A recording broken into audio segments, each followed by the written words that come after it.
నమస్కారం.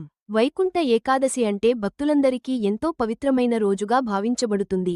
ఈ రోజు ప్రత్యేకత ఏమిటి, మరియు ఈ పండుగ వెనుక దాగి ఉన్న కథ ఏమిటి? ఈ వీడియోలో తెలుసుకుందాం. వైకుంఠ ఏకాదశి ప్రాముఖ్యత.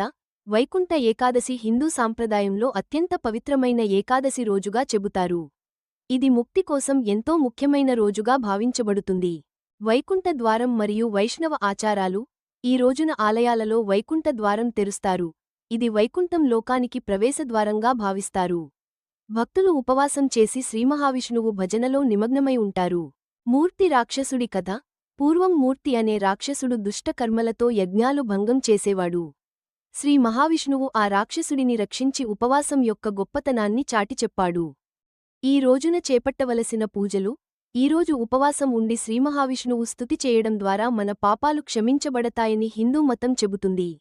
నారాయణ మంత్రాలను జపించడం, ఆలయాలకు వెళ్లడం, దానధర్మాలు చేయడం చాలా శ్రేష్టం. వైకుంఠ ఏకాదశి మానసిక శాంతి, ఆధ్యాత్మిక జ్ఞానం పొందటానికి గొప్ప అవకాశం. ఈ పవిత్ర రోజున శ్రీమహావిష్ణువు కృప పొందేందుకు భక్తితో ఆచరిద్దాం.